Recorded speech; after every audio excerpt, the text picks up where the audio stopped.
ကူက Manage AI ကိုတခွန်းပဲခိုင်းလိုက်ရုံနဲ့ Gmail ရေး file ရှာပြီးတွဲထဲ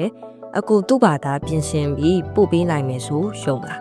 ဟုတ်ပါတယ်တပည့်တယောက်ကိုခိုင်းလို့မျိုးအကုန်လုပ်ပေးနိုင်ပါတယ်ကိုကဖုန်းတာမော်ကွန်ပျူတာနဲ့ Manage AI ကိုချိန်ထားလိုက်ရင်မေးပို့စာပြန်မေးစစ် report ရေး PowerPoint slides ဒါတွေကိုပြင်ဆင်ပေးပါတယ်meeting မှတ်ပေးပြီးတော့တတိပေးမယ်meeting minutes တွေထုတ်ပေးမယ် file ရှာတာ research လုပ်ခိုင်းတာစတဲ့ရောလုပ်ငန်းနဲ့ပတ်သက်များအကုန်လုပ်ခိုင်းလို့ရမှာပါအသေးစိတ်ကိုအခုပဲစမ်းကြည့်လိုက်ရအောင်ဖုန်းမှာဝင်လိုက်တဲ့အခါ Gmail နဲ့ဖွင့်လိုက်ပါ free version မှာတော့သူက credit နေ့စဉ်ပေးပြီးတော့ဒီလောက်ရပါတယ်ကုန်သွားရင်တော့နောက်ရက်မှာပဲပြန်သုံးလို့ရပါတယ်ဒါစင်ကြီးနဲ့ဝယ်သုံးမယ်ဆိုလို့ရှိရင်လည်းရတယ်ကိုစားအလုပ်တွေခိုင်းဖို့ဆိုရင်တော့ဒီကနေသွားချိတ်ထားရပါမယ်ချိတ်လို့ရတာတွေကဒီလိုတွေတော့ပါပါတယ်အရင်ဆုံး Gmail နဲ့ချိတ်ပြပေးပါမယ်ဒါကိုနှိပ်ပြီးတော့ connect လိုက်မေးချိတ်မယ် Manage AI နဲ့ချိတ်လိုက်ပြီဆိုရင်တော့သူကမေးဖတ်တာမေးပြီးပို့ပြီးမှမို့လို့ access ပေးမှလားလို့သူကထပ်မေးပါတယ်ဆက်သွားလိုက်ရင်တော့ချိတ်တာအောင်မြင်သွားပါပြီစက်ခိုင်းကြည့်လိုက်ရအောင်တော့မေးပေါက်ကိုစစ်ခိုင်းလိုက်ပြီးတော့ဘာအကြောင်းအရာနဲ့မေးတွေဝင်ထားလဲဆိုတာမျိုးမေးလိုက်ပါတယ်အခုလိုပဲသူကဝင်သမျှစာတွေကိုသွားဖတ်ပြီးတော့ပြန်ပြောပြထားပါတယ်မြန်မာလိုနဲ့အင်္ဂလိပ်လိုမေးနှစ်ဆောင်ရေးခိုင်းပြီးတော့2ယောက်စီကိုပို့ခိုင်းကြည့်ပါမယ်တယောက်ကိုလည်း CC ခံပြီးတော့ပို့ခိုင်းအောင်ပါအခုလိုကိုလိုချင်လို့မှာပြီးတော့လုပ်ခိုင်းလိုက်ပါပြီခဏဆောင်ပြီးပါ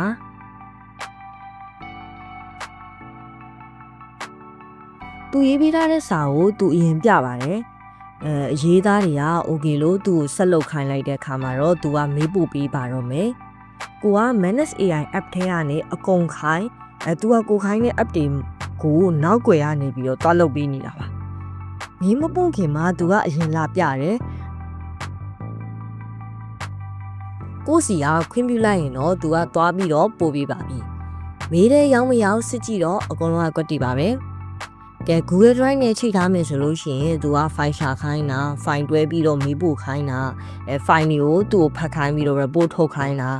အလုပ်အတွက်တွက်ချက်ပြင်ဆင်ခိုင်းတာတွေလည်းလုပ်လို့ရတယ်ပေါ့နော် folder စောက်တာ file တွေကိုရွှေ့တာစသူ့ဘာသာအကုန်လုပ်ခိုင်းလိုက်လို့ရပါတယ်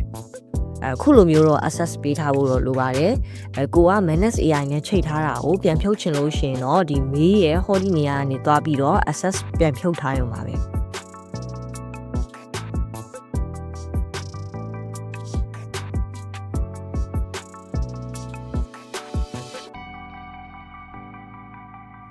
ခိုင်းမယ်ဆိုလို့ရှိရင်စာရိုက်ပြီးလုပ်ခိုင်းလို့ရလို့မျိုးကိုကအတန်နဲ့ပြောပြီးတော့ခိုင်းလို့ရှိရင်လည်းသူကနားလည်နိုင်စေကောင်းကောင်းရှိပါတယ်